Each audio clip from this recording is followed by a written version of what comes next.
여러분이 인생을 마무리할 때 과연 여러분의 손에 무엇이 남는다고 생각하십니까? 오늘 제가 어느 SNS에 우리 선배 목사가 올린 글을 하나 봤습니다. 우리가 죽기 전에 꼭 해야 될 일이 하나 있다. 그게 뭘까요? 잘 죽는 것이라는 겁니다. 잘 죽자. 살기 위해서 사는 게 인생 같지만 결론이 있는 이상은 죽는 것이 어쩌면 가장 찬란한 것이 돼야 됩니다. 여러분, 죽음이라는 것은 숭고한 시간이죠. 그 사람의 살아온 과정들이 다 결정이 되고 또 평가가 되는 순간들이 있고 누구보다 자기 자신이 죽음 앞에서 겸허해지는 것입니다. 세상은 여러 가지 것을 가지고 죽음을 맞이하라고 얘기합니다. 네 손에 쥐어진 명예가, 너에게 허락된 부가, 네가 누렸던 건강이, 네가 그렇게 추구했던 자녀들 향한 성공들이 너의 가치다라고 얘기합니다. 그럴까요? 그것은 우리가 세상을 살아가는 세상의 눈에 보이는 것에는 얼마든지 가치가 될 수 있습니다. 그런데 인간을 지으신 하나님께서는 그렇게 말씀하지 않으세요. 과연 하나님 앞에 섰을 때 우리 안에 있는 게 우리 손에 들린 마지막 것이 무엇일까? 여러분, 무엇이겠습니까? 그것은 말씀입니다. 하나님의 언약입니다. 그 말씀 때문에 하나님 앞에 가는 것이고 그 언약 때문에 살아왔던 것이고 역사 안에서 언약이 개진돼서 우리가 그 은혜로 살아온 것입니다. 성경은 처음부터 끝까지 그 말씀을 하십니다. 여러분, 성경은 이미 확정된 얘기들입니다. 이걸 신학적으로 예정론이라고 그럽니다. 창세전에 이미 너희를 불러서 이 땅에 태어나게 했다. 우리는 우연과 일치, 내 노력과 모색을 통해서 인생의 기회를 잡기도 하고 실패를 맛보기도 하고 자기를 점검하는 기회로 삼기도 합니다. 근데 성경은 이 모든 것을 하나님의 역사와 주권이다라고 얘기합니다. 심지어는 들불 하나도 하나님께서 입히시고 참새 한 마리가 죽는 것도 하나님의 뜻이라고 말씀하시면서 하나님은 그렇게 우리를 살피시는 것을 머리털까지 세신 바 됐고 눈동자같이 지키신다라고 얘기합니다. 그래서 우리가 하나님 앞에 섰을 때 이 남는 것이 오직 그분의 약속뿐이라 시편 119편 92절 93절은 시편 기자가 이렇게 고백합니다. 주의 법이 나의 즐거움이 되지 아니하였다면 내가 나의 고난 중에 멸망하였을 것입니다. 다시 한번 말합니다. 지금까지 인생을 살아오면서 주의 말씀과 약속이 내게 즐거움이 되지 아니하였다면 나는 내 고난 가운데서 이미 나는 자포자기하고 멸망당했을 것입니다. 93절에는 내가 주의 법도를 영원히 잊지 아니하오니 주께서 이것들 때문에 나를 지금까지 살게 하셨습니다. 하나님의 법이 나를 영원히 살게 하고 지금까지도 존재하는 능력이었습니다. 오늘 본문이 바로 그 내용입니다. 이스라엘 백성들에게 모압 땅, 즉 가나안 땅이 보이는 곳에서 요단강을 사이에 두고 모세가 하나님 말씀을 다시 한번 전합니다. 너희는 그 땅에 들어간다. 반드시 들어간다. 40년 동안 너희는 얼마나 갈등과 번민했고 의심했느냐. 이러다가 우린 광야에서 죽게 된다. 가나안 땅은 무슨 가나안 땅이냐. 약속의 땅은 우리가 들어갈 수 없는 땅이다. 너희는 수없이 내 언약이 이미 선포됐음에도 불구하고 불신하고 너희 모색을 했지 않느냐. 심지어는 애굽으로 다시 돌아가자. 그때가 더 좋았었다. 죄 속에 살던 너희를 꿈꾸면서 새롭게 된 너희 신분을 너희가 겸연쩍게 생각한 그런 자들 아니냐. 그러나 분명히 말한다. 너희는 반드시 가나안 땅에 들어간다. 그래서 너희가 거기서 너희 땅을 차지하고 과실을 누리고 너희가 풍요롭게 살 것이다. 그런데 그때 너희가 나를 배반하게 될 것이다. 왜냐하면 너희가 먹고 배부르니까 나를 우습게 여기게 될 것이다. 그런 너희를 내가 버려두지 않는다. 너희가 나를 배반하고 내 언약을 벗어나면 너희는 죽게 되기 때문에 나는 너희를 다시 지키기 위해서 너에게 고난을 줄 것이다. 고난을 통해 너희가 내게 부르짖게 하고 그 부르짖음을 통해서 너희에게 다시 한번 신분의 회복을 해주고 그리고 너희가 내가 누구인지를 깨닫게 되리라. 신실하신 하나님, 인자하신 하나님, 언약에 불별하신 하나님, 이것이 바로 내가 너희를 택하고 너희가 언약하고 너를 인도하는 다 하나님의 섭니다. 여러분, 오늘 말씀이 그거예요. 그런데 너희가 나를 배반하고 너희가 죄를 지어서 너희가 고난을 당한다. 자, 이런 모든 일들이 다 일어난다. 그런데 마지막으로 여호수아에게 뭐라고 합니까? 그러므로 너는 강하고 담대하라 그래요. 사랑하는 여러분, 여러분이 자녀를 기른 여러분이 자녀 앞길이 뻔한 거예요. 내가 지금 너에게 사업장을 대주면 너는 돈을 벌어서 네가 그냥 흥청망청 쓰다가 결국 너는 또 쫄딱 망하게 될 것이다. 그러면서 자녀에게 돈을 대주면서 그러니 너 담대해, 쫄지 마. 이렇게 얘기할 부모 있습니까?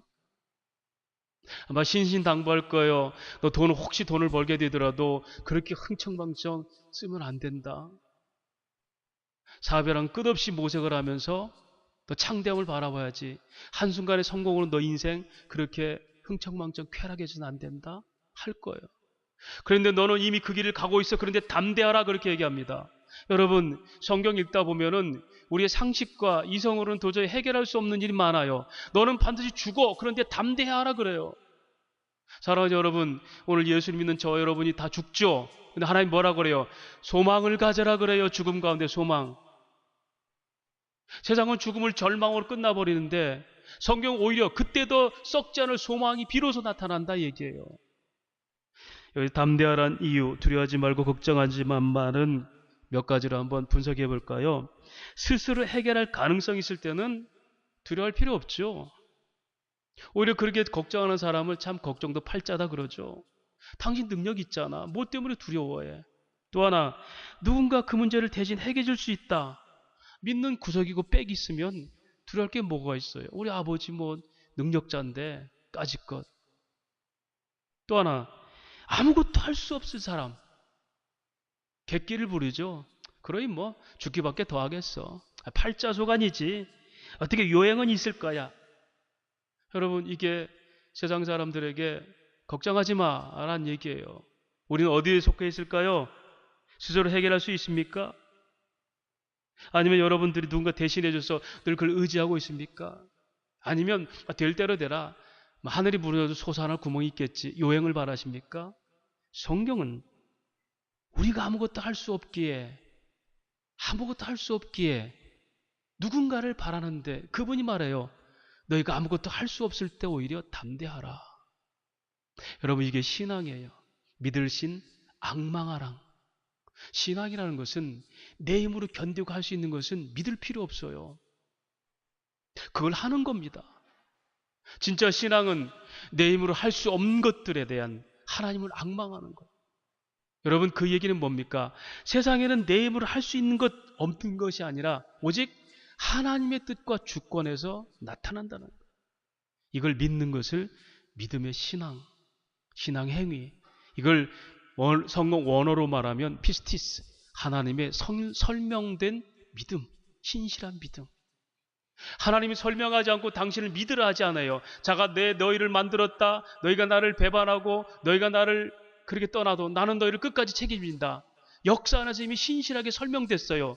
그 신실하게 설명된 하나님 믿는 것을 피스티스, 차서적으로 설명된 그룹을 믿는 것. 이걸 신실함이라고 해요. 여러분, 지금까지 살아오면서 그 하나님의 역사를 얼마나 경험했습니까? 지난 한 주간 동안 여러분의 살면서 그렇게 구절구절 설명하신 하나님을 들어봤습니까?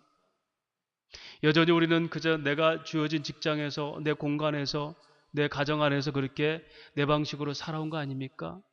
오히려 그 사이클과 스케일이 깨져버리면 두려워하는 여러분 아니었습니까? 여러분, 그런데 그렇게 매일마다 반복되는 우리의 일상이요, 어느 한 날 톱니바퀴 하나 딱 빠져버리면 절망으로 와. 예를 들어서 내가 열심히 하루를 살아가는데 운전하다가 술 취한 덤프트럭이 반대쳐 차서 넘어온다. 그때 우리의 모든 일상들이 한순간에 깨어져 버려요. 그때 비로소 생각하는 겁니다. 이게 죽음이야? 이게 절망이야? 이게 낙심이야? 그걸 과연 나는 지금까지 뭘 믿고 살아왔던가? 관습과 습성과. 여러분, 이것이 우리 일상에 주는 허상된 만족이 될 수 있다는 거예요. 성경은 이미 이런 모든 것들을 확정했다라고 얘기합니다. 너희가 가나안 땅에 들어가는 것도, 너희가 나를 배반하는 것도, 내가 너희를 다시 구원하는 것도, 이거는 이미 확정된 내용이라. 여러분, 예언이란 말은 우리가 신앙적으로 예언 그러면 기도해서 앞니를 바라본다, 무슨 신비적인 생각을 하는데요. 성경이 말한 예언은 다른 의미입니다. 먼저 예언이란 말은 미리의 자가 있어요. 미리 주신 말씀. 또 맡길 예자를 씁니다. 참여의 자를 쓰는데 맡길 예자. 여러분, 우리가 저금을 할 때 예탁금 그러잖아요. 하나님이 미리 다 우리에게 말씀하셨고 그 말씀을 우리에게 맡기셨어요. 할렐루야. 성경이 바로 그거예요. 너의 모든 인생은 처음부터 끝까지 다 어디 있다? 내가 너에게 말씀으로 맡겼어. 그래서 여러분, 우리가 언약의 복을 누리는 거, 매일 성경을 읽고 그렇게 지금 하자 그랬잖아요. 그게 뭔지 압니까?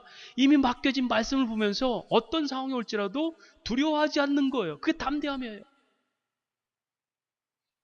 갑자기 눈이 내려서 폭설이 되면 여러분, 높은 언덕을 올라가고 고갯길을 올라갈 때 그 폭설 앞에서 어떤 차는 올라가죠?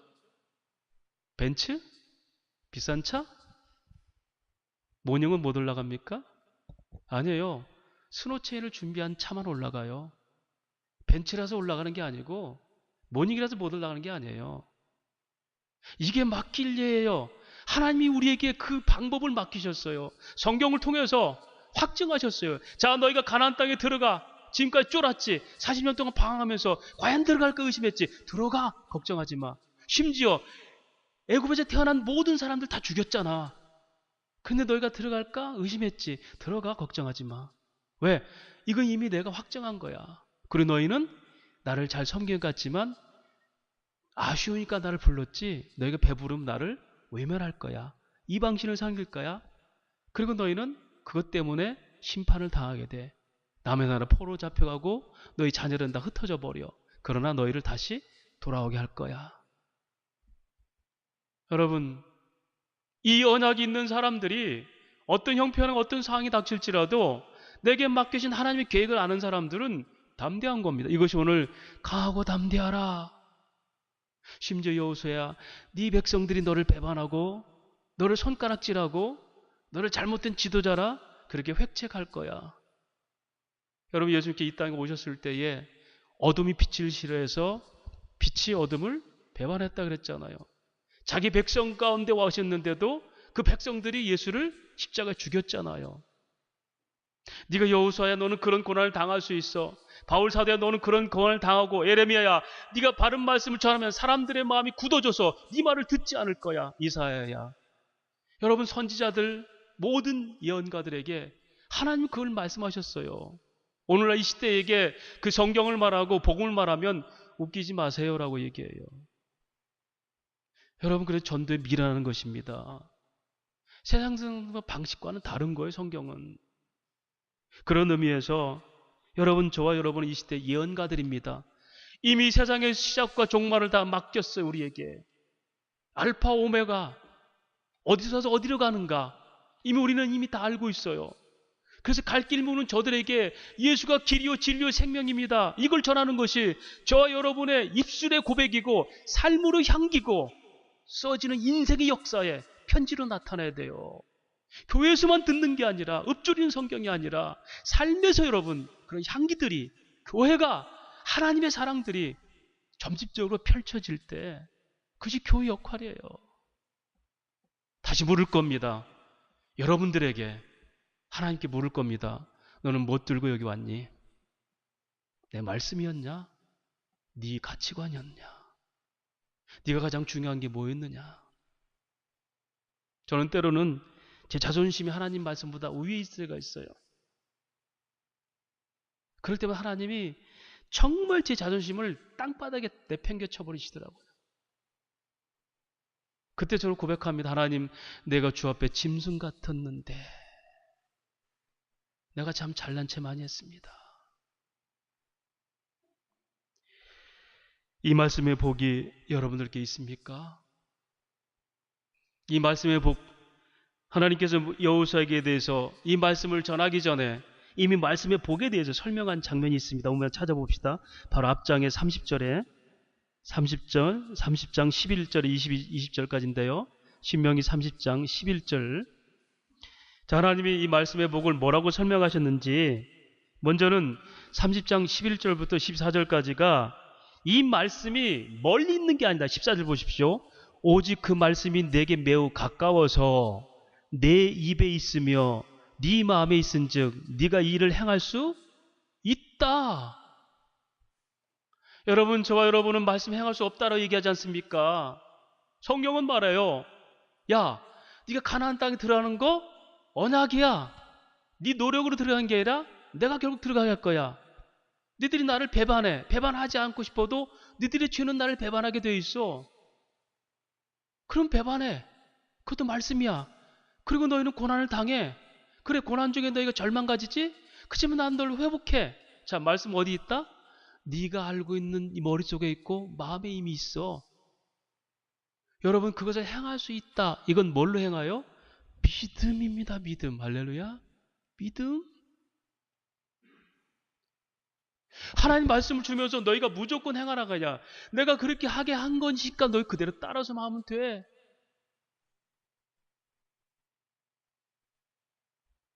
여러분, 우리 손으로 노를 젓는 것 같지만 이미 하나님께서 그 배에 갈 길을 열어주셔야 돼요. 어린애가 숟가락질을 배울 때 자기 숟가락 서툰 숟가락으로 몇 번이나 떨어뜨리잖아요. 엄마가 그 아이의 손을 잡고 숟가락을 같이 들어주잖아요. 그럼 아이는 숟가락을 대고 입에 먹고 나서 내 손으로 했다? 아닙니다. 서툰 그에게는 엄마의 손이 그를 움직인 거예요.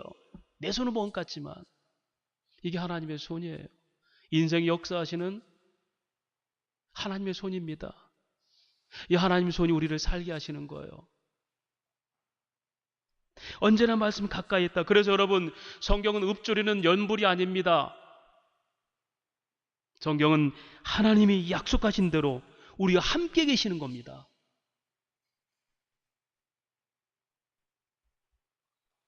그 다음에 19절 20절 말씀 뭐라고 합니까? 내가 오늘 하늘과 땅을 불러 너희에게 증거를 삼노라. 하늘과 땅을 불러 내가 생명과 사망의 복과 저주를 네 앞에 두었은즉 너와 내 자손이 살기 위해서 뭘 택하고? 생명을 택하고. 여러분 앞에 정말 생명과 사망과 복과 저주가 있다 할 때 여러분 뭘 택하겠어요? 일부러 사망 택하고 저주 택하겠습니까? 하나님 뭐라고 하시냐면 너희가 나를 따르는 것이 복인지 아닌지를 분명히 너희에게 믿음을 줄 거야. 여러분 아시잖아요. 우리가 그대로 살지는 못해도 하나님 따라 사는 게 복이라고 알고 있잖아요. 그런데 우리가 따르는 길은 뭐냐면 의도적으로 우리가 원하는 길을 선택해서 하나님의 복보다는 저주를 택하는 거예요. 이스라엘 백성들이 지금 그러잖아요. 너희 가나안 땅에 들어가면 복 받았지. 근데 거기서 너희는 뭘 택해? 거기도 역시 사망과 복과 저주와 생명이 있어. 너희는 뭘 택한다? 결국 저주를 택해버려. 그래서 너희가 나를 배반해. 이 얘기예요. 이미 확정된 사건에서 자 이렇게 펼쳐질 건데 역사를 설명하고 나서 자 너희가 이때 뭘 택할 거지? 여러분 이것은 이스라엘 백성들의 얘기가 아니에요. 성경을 통해서 이미 우리에게 말씀을 맡겨주시면서 그들의 택함과 결론과 하나님의 회복을 보면서 우리에게 지금 너는 뭘 택할 것이냐. 오늘 이 시간 저와 여러분에게 하나님께서 물으시는 거예요. 자 이스라엘 백성들 봤지? 그게 너희의 경험이야. 굳이 너희가 그렇게 이스라엘 백성들처럼 죄를 택해가지고 고생 당해야지 알겠니? 이미 성경은 그걸 얘기하고 있잖아. 너에게 말씀을 맡겼잖아. 확정된 내용을. 그래서 너희는 이미 지킬 수 있어. 너희는 그 믿음이 있어. 너희는 그 믿음을 지키기 위해서 하나님의 아들을 십자가 어떻게 죽이신지까지 알고 있어.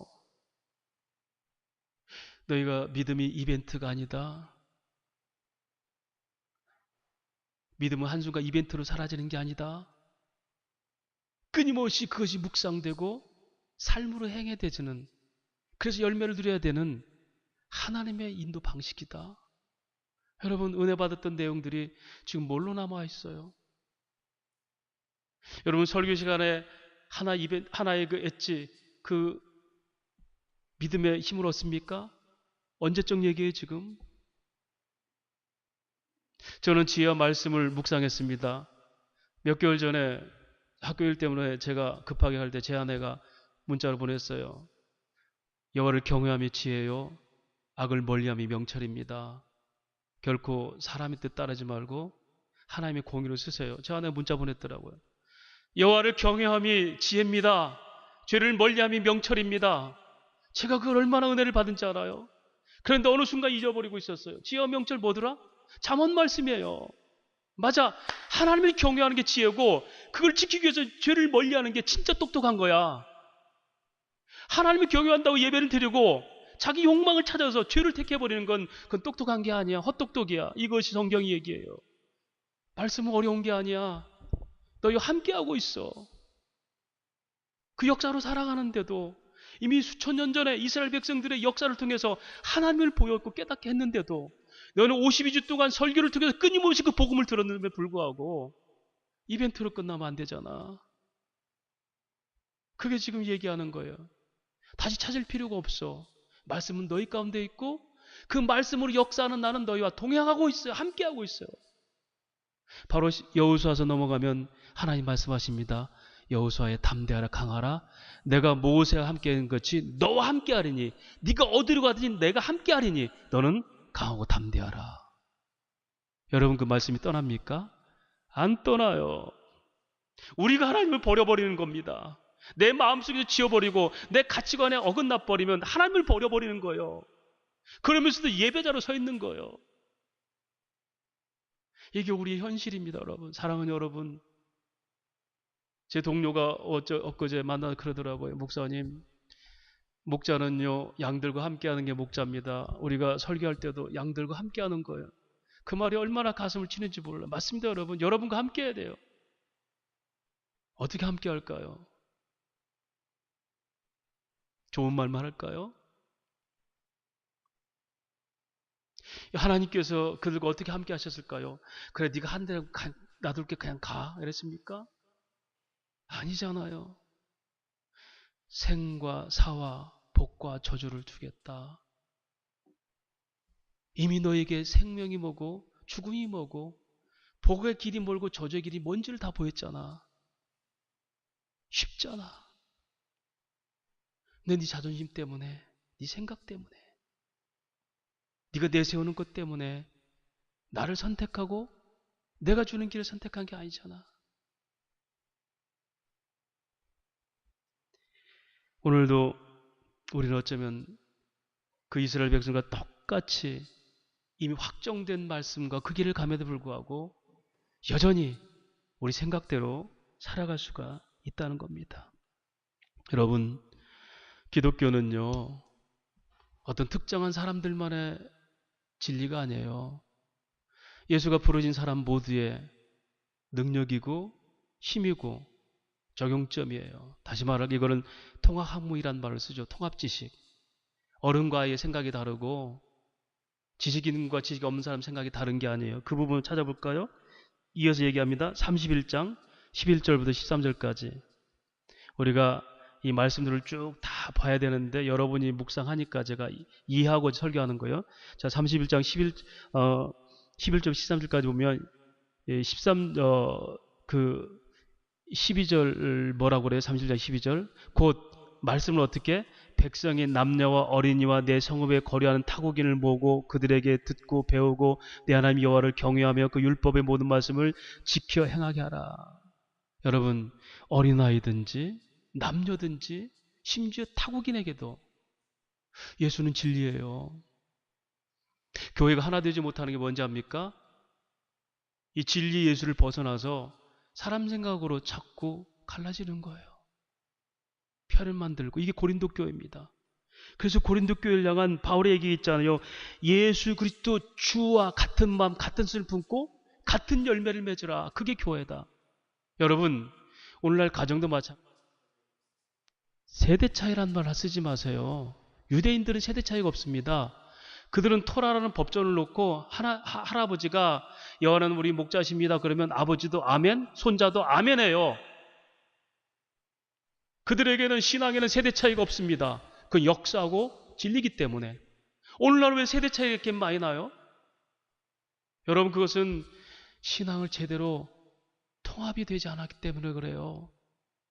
여러분, 싸우다가도 주님이 우리의 십자가를 흘리셨습니다 하면, 피 흘리셨다면 우리가 그 십자가 안에 들어가야 되는데, 십자가는 무슨 얼어진 십자가에 지금 내 기분이 나쁜데, 이게 뭔지 알아요? 이게 여러분 진리가 깨어진 교회고 가정이에요. 그들이 그랬잖아. 이스라엘 백성들이 40일 동안 모세가 시내산에서 율법 받을 때 우리를 인도한 지도자도 없고 하나님도 없다. 그리고 그들이 뭡니까? 그들 마음대로 송아지를 만들어서 이게 우리를 인도하는 여호와다 그랬잖아요. 그게 공동체가 깨지는 거예요. 자기 필요에 따라서 하나님을 조각하고 우상을 만들고, 이게 탐심이죠. 여러분, 교회는 하나 되는 것은 간단합니다. 그리스도 말씀을 하나 되는 거예요. 생각과 논리와 이론을 얘기하고 내 주장을 하기 전에 예수가 내 안에 있는지,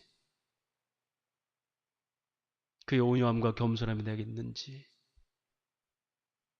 그걸 닮은 바울 사도의 고백처럼 그리스도의 남은 육체의 고난, 곧 교회를 위해 당한 고난을 내 남은 삶에 채우려고 원한다. 그 고백이 내게 있는지, 내 생각인지. 주장하는 자세가 아니라 섬기는 걸로. 오늘 이스라엘 백성들은 그렇게 결국은 누군가는 야, 이제 하나님 필요 없어. 광야에서는 우리가 급급했으니까 하나님 붙들었지 지금 필요 없어. 자, 이제 가나안 땅도 풍요의 신 있잖아. 바알과 아세라 있잖아. 저들은 하나님 안 믿고도 저렇게 풍족하게 살았는데 우리도 그렇게 살아보자. 누군가는 그랬을 거예요. 그러니까 하나씩 하나씩 그 틈에 들어가서 그들은 결국 온 백성들이 하나님을 버리고 그들 우상을 섬겼어요. 그것이 포도원을 허는 작은 여우의 역할입니다. 끊임없이 분란을 일으키고 불신을 주장하고. 여러분, 교회는 누구도 책임지지 않습니다. 하나님이 책임지니 하나님께 나가고 그 말씀과 함께 열매 맺고 말씀으로 마음을 함께 두는 겁니다. 그렇게 하나님이 설명했어요. 말씀은 멀리 있는 게 아니야. 너희 가까이 있고 남녀와 노고에게 다 들을 수 있는 말씀이고 너희 이거 행할 수도 있어. 왜? 경험했으니까. 그런데 그들은 하나님을 버려버리죠. 31장 16절. 또 여호와께서 모세에게 이르시되 너는 네 조상과 함께 누우려니와 이 백성은 그 땅으로 들어가 음란히 그 땅 이방 신들을 따르며 일어날 것이요 나를 버리고 내가 그들과 맺은 언약을 어길 것이다. 자, 말씀을 그렇게 줬고 너희가 믿을 수 있게 했고 움직여 살 수 있는 방법까지 다 줬는데도 그래도 그들은 나를 버리고 나를 멀리하고 심지어 그들의 우상을 섬길 것이다. 31장 17절 말씀. 내가 그들에게 진노하여 그들을 버리며 내 얼굴을 숨겨 그들에게 보이지 않게 할 것인즉 그들이 삼킴을 당하여 허다한 재앙과 환난이 그들에게 임할 때 그때에 그들이 말하기를 이 재앙이 우리에게 내리면 우리 하나님이 우리 가운데 계시지 않은 까닭이 아니냐. 자, 어려울 때일수록 붙들어야 되는데 그때 야, 하나님 어디 있어? 마음까지 강팍해진다는 거예요. 그동안 그들은 선민으로 오직 하나님 언약 믿고 기적 같은 역사를 홍해를 걸고 요단강을 걸고 가나안 땅을 정복하고 올라왔는데도 어려워지니까 하나님 어디 있어? 여러분, 내가 지금 몸이 아픈데 병원 가자. 그러니까 아파서 못 가겠어요. 이 말이 돼요? 몸이 지금 때가 뭐 더러운데 목욕탕 가자가 더러워서 못 가겠어요. 너무 더러워서. 더러우니까 같이 씻어야죠. 목욕탕에 가서. 이게 우리들이 항변이에요. 병원 가자니까 너무 아파서 못 가겠다는 거예요. 어려우면 이 길이 있잖아. 너희가 하나님께 돌아오면 돼. 이미 역사 안에서 보여줬잖아. 이미 내가 말씀으로 확정했잖아. 그런데 너희는 하나님 어디 있어? 어리석은 백성들은 이스라엘 백성이 아니에요. 저와 여러분이에요. 지금 하나님 숨습니다. 31장 18절 말씀. 또 그들이 돌이켜 다른 신을 따른 모든 악행으로 말미암아 내가 그때 반드시 내 얼굴을 숨기리라. 자, 이렇게 하나님 숨겨도요 사는 방법이죠. 왜? 힘 있으면 괜찮아요. 건강하면 우선 괜찮아요. 돈 있으면 든든하거든요. 지금은 됐지. 이게 만모니즘이고 이게 세속주의예요. 하나님 없이도 나는 이걸로 때울 수 있어. 적어도 나는 이게 있잖아. 내 명예가 있잖아. 하나님 그걸 거덜내버려요. 여러분, 하나님 우리 저주하는 분이 아니에요. 바르게 하기 위해서 징계하시는 분이에요. 이스라엘 그래서 거들나 버린 거예요. 심지어 아모스를 통해서 아산의 밤소들아, 바산의 안소들아. 여러분, 그 당시에 이스라엘 얼마나 풍성했어요. 유다가 얼마나 풍성했어요. 이 풍진 세상, 심지어 너희 멸망한다 하니까 이 좋은 세상인데 어디서 재수없게 그런 얘기에. 하나님이 꾸짖잖아요. 너희가 심지어 여름궁과 겨울궁을 만들어 놓고 온갖 치장하면서 너희가 인생을 먹고 마시 하는데, 너희들 봐라.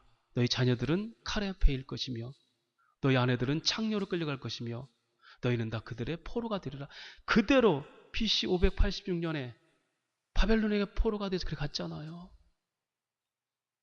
어려우면 하나님이 어떻게 하셨는지를 보고, 그래서 어떤 영혼, 하나님께 갈급한 영혼, 그 자에게 만족을 주고 그 자에게 즐거움을 채우신다. 그걸 위해서 하나님은 우리를 고난 가운데 인도하시는 거예요. 끊임없이 숨박질하는 겁니다. 하나님께. 하나님이 숨으시면요, 누구도 못 찾아내요. 우리 인간의 힘으로 하나님 찾아낼 수가 없어요. 하나님이 아담아 네가 어디 있느냐, 당신을 보이셔야지. 숨었던 아담이 제가 여기 있습니다 이러죠. 우리 힘으로는 절대 하나님 못 찾아내요. 그래서 다윗은 범죄하고 나서 그렇게 얘기합니다. 하나님, 주의 구원의 기쁨을 내게서 회복시켜 주십시오. 주님이 안 느껴집니다. 아이, 괜찮아요. 안 느껴져. 돈이 있으니까. 건강이 있으면 괜찮아요. 사는 동안 지장 없어요. 하나님, 나중에 죽어서나 하나님 나라 갑시다. 우선 안 급급하니까. 그래서 하나님은 31장 19절에 말합니다. 자, 그러므로 이제 너희는 이 노래를 써서 이스라엘 자손들에게 가르쳐 그들의 입으로 부르게 하여 이 노래로 나를 위하여 이스라엘 자손들에게 증거가 되게 하라. 자, 이게 지금 우리 성경의 이 노래입니다. 봐라, 그들이 어떻게 범죄했고 그렇게 말리고 그렇게 확정적 말씀을 줬는데도 결국 그들은 하다가 멸망당하고, 그러나 하나님께서 다시 너희를 살리셨다. 이게 노래예요. 이게 복음이에요. 여러분, 이 노래는 이미 역사 안에서 이루어진 얘기죠. BC 586년, BC 731년에 북조 이스라엘은 어디에? 아수르란 나라에, 지금 시리아죠. 남주 유다는 바벨론, 페르시아, 페르시아에게 이미 멸망당했잖아요. 확정된 역사적 증거들이에요, 성경은. 그리고 고레스를 통해서 다시 돌아오게 하잖아요. 여러분, 이게 여러분 이미 세계사에 나온 얘기 아닙니까? 성경이?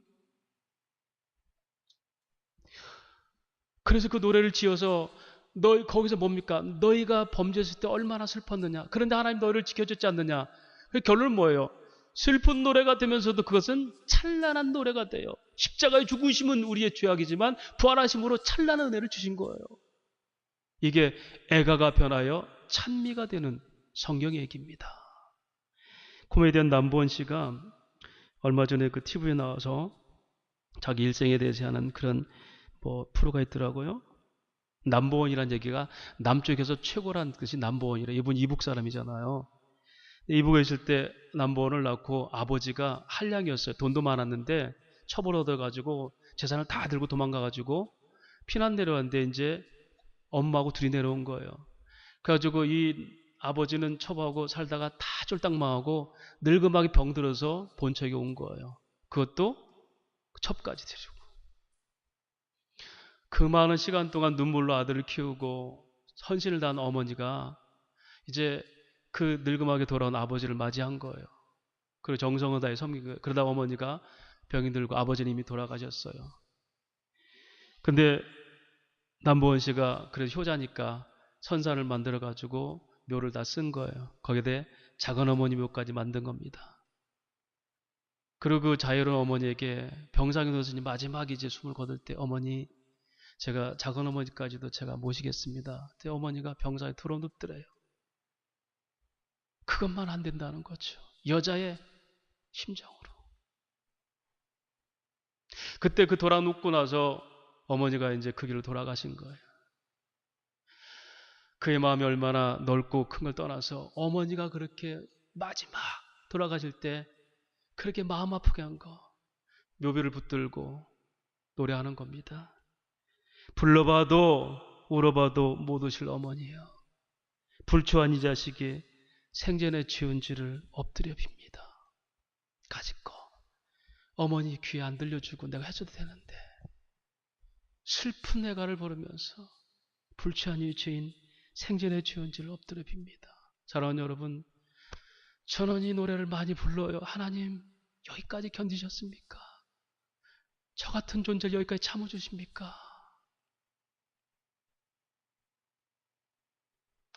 노래를 불러봐라. 내가 누군지, 너희가 어떻게 내게 행했는지, 그럼 얼마나 내가 끝끝없이 너희를 붙들고 사랑하는지, 내 아들을 십자가에 죽이면서까지 죄인된 너희를, 원수된 너희를 살렸는지 물어봐라. 세상에 누군들 남을 사랑하는데 자기 목숨을 바칠 사람이 얼마 있겠? 아니, 하나밖에 아들을 죽일 사람이 어디 있겠느냐. 나는 그거를 했다. 이게 내 언약이다. 너희를 향한 확정된 사랑이었다. 근데 너희는 너희 자존심 하나를 못 버리느냐, 생각 하나를 못 꺾었느냐. 생명과 사망과 저주와 복이 네 앞에 있고 나는 그걸 십자가에서 이미 보였는데도 너는 여전히 나를 버리고 배부르니까 나를 멀리하고 하나님이 있긴 어디 있어? 그렇게 비아냥거리느냐. 하나님이 우리를 다 아십니다. 그들을 다 아십니다. 21절 말씀입니다. 뭐라고 얘기합니까? 하나님께서 그들의 수많은 재앙과 환난을 당할 때에 그들의 자손이 부르기를 잊지 아니한 이 노래가 그들 앞에 증인처럼 되리라. 나는 내가 맹세한 땅으로 그들을 인도하여 드리기 전 오늘 나는 그들이 생각하는 바를 다 안다. 여러분, 하나님은 저와 여러분의 생각을 다 아신다고 그래요. 여러분, 새끼들은 다 귀엽죠? 맹수 새끼도 귀엽습니다. 사람도 어린아이는 천진하고 귀여워요. 눈동자만 봐도 반하죠. 근데 새끼가 걸어갈 앞날의 포악함도 여전히 귀여울까요? 사자가 어린 양의 목을 꺾는 모습이 새끼인 사자가 성장해서 일어나는 일입니다. 아이가 자라서 어른이 되고 자기 이기심에 다른 사람의 권리를 짓밟고 인격을 모독하고 자존심을 위해서 혀로 요사를 부리는 그 습관, 그것도 어린 날을 기억하면서 귀엽게 볼까요? 너희가 급급하고 힘드니까 나를 불렀어. 간절함이었어. 그렇지, 맞아. 너희가 얼마나 내게 감동적인지 몰라. 근데 배부르니까 나를 우습게 여기는, 너희는 어른이 되면, 부자가 되면 나를 우습게 여겨. 여전히 귀여울까요? 그런데 하나님이 여전히 그 귀여움을 버리지 않으셨어요. 순수함을 버리지 않으셨어요. 그대로 돌려놓는 것이, 그래서 예수를 죽여서 십자가에서 피를 흘려서 대속하시고 다시 의롭게 된 백성이 되게 하신 것, 이게 아나케 펠라예요. 하늘과 땅의 모든 것을 그리스도 안에 통일되게 하셔서 하나님을 찬양케 하는 역사, 이게 하나님 나라예요. 저와 여러분의 지금 마음 같아서는 안 돼요. 하나님 끊임없이 변화시켜 주실 것입니다. 말씀을 듣게 하실 거고, 언약을 확증한 걸 깨닫게 하실 거고, 하나님 옆에서 통곡의 눈물을 흘리게 하실 거고, 슬픈 노래를 부르면서 하나님, 내가 이것밖에 안 됩니다. 여전히 하나님의 은혜는 살아있습니다. 그러므로 그러기, 오늘 사실 제목이 그러므로 그러기에 담대하라예요. 이유가 있잖아. 이유가 있잖아. 너희가 가는 길이 결국은 좋은 길만 아니야. 너희가 나를 배반해서 남의 나라 포로가 되고 그렇게 해서 쓰디쓴 걸 할지라도 담대하라. 왜? 이 모든 것은 내가 너희를 사랑하는 확정으로 언약한 것이니까. 그래서 히브리서 6장 14절 말합니다. 내가 너희를 반드시 복주고 번성하고 번성케 하리라. 자, 시간이 없으니까 우리 하나님이 어떻게 회복하시는지 30장 봅시다. 30장 3절에서 8절까지 다시 한번 봅시다. 어떻게 하나님이 그 폐역무도한 사람들 어떻게 회복하시는지 30장 3절에서 8절까지 말씀. 3절 봅시다. 내 하나님 여호와께서 마음을 돌이키시고 너를 긍휼히 여기사 어디서? 포로에서 돌아오게 하죠. 자, 이들이 포로로 잡혀가기 전 한 얘기입니다. 그 다음에 4절 말씀 뭐라 합니까? 내 쫓겨난 자들이 하늘가에 있을지라도 나는 내 하나님께 거기서 너를 모으실 것이며 어디까지? 하늘까지라도 달려가서 너희를 데려올 것이다. 5절 말씀. 내 하나님 여호와께서 너를 내 조상들이 차지한 땅으로 돌아오게 하사 내가 다시 그것을 차지하게 할 것이며 한번 읽읍시다. 여호와께서 또 네게 선을 행하사 너를 네 조상보다 어떻게? 더 번성하게 범죄한 그들에게. 6절 말씀. 네 하나님 여호와께서 네 마음과 내 자손의 마음에 할례를 베푸사 너로 마음을 다하여 뜻을 다해 내 하나님 여호와를 사랑하게 하사. 하나님께서 사랑하게 하신다는 거예요. 우리는 안 돼요. 그걸 깨닫게 하고 은혜를 느끼게 해서 하나님 사랑하게 만들 것이다. 그리고 너로 그 생명의 땅, 너는 저주를 택하고 사망을 택하지만 반드시 너를 생명을 택하게 만들 거야. 확정된 언약이에요. 7절 말씀. 네 하나님 여호와께서 네 적군과 너를 미워하고 핍박하던 자에게서 모든 저주를 내. 자, 바벨론도 아수르도 다 망해버리게 만들잖아요. 그들이 뛰어나서가 아니야. 너희를 내가 훈계하려고 했던 사용한 도구에 불과해. 부직갱으로 불을 떼다가 부직이 불 붙으면 같이 넣어버리지. 그거야. 그들이 뛰어난 게 아니야. 8절 말씀. 너는 돌아와서 다시 여호와의 말씀을 청종하고 내가 오늘날 네게 명령하는 그 모든 명령을 행하게 될 것이다. 하나님이 그렇게 만드셔요. 할렐루야. 안 되죠. 우리는 안 됩니다. 숨으신 하나님 찾아낼 수도 없고 우리는 그런 기력도 없고 그런 생각조차도 없어요. 여전히 내가 누르고 싶은데 누르고 싶은 거예요. 자유를 찾아서. 하나님이 하신다는 겁니다. 하나님이 열심히 그렇게 우리를 만드시는 거예요. 그러니까 그러므로 담대하십시오. 언약에 확정된 백성들입니다. 성경 얘기입니다. 제 얘기 아닙니다. 저는 감히 이런 얘기 못하면 성경이 얘기하는 거예요. 여러분 한번 옆 사람 얘기합시다. 그러니까 그러므로 담대하십시오. 하나님이 하십니다. 하나님이 하십니다. 말씀을 정리하겠습니다. 하나님은 우리가 감당할 모든 죄의 대가를 그리스도 예수에게 다 감당케 하셨습니다. 마치 우리 육신으로 감당할 수 없어 연약해서. 그런데 하나님 하십니다. 그 아들을 십자가에 내어주심으로 그 율법을 다 이루신 겁니다. 우리가 할 일은 하나님의 역사를 믿는 겁니다. 언약에 신실하신 하나님 믿는 겁니다. 내가 너를 번성케 하며 번성케 하고 네 조상보다 더 번성케 할 것이고 네가 그 땅을 차지할 것이고 하늘 끝까지 달려가서라도 너를 불러낼 것이고 너를 저주했던 원수들을 내가 다 버려버리리라. 결국 이것이 하나님 나라입니다. 이제 우리가 그 믿음 안에 있는 사람들이에요. 이 말씀은 멀리인 게 아니라 이미 우리에게 맡겨진 말씀들입니다. 시대가 흔들리고 가치관이 혼탁해도요. 이 말씀에 중심 있는 사람들이 세상의 바른 길을 여는 겁니다. 그것이 진리입니다. 생명입니다. 참된 길이에요.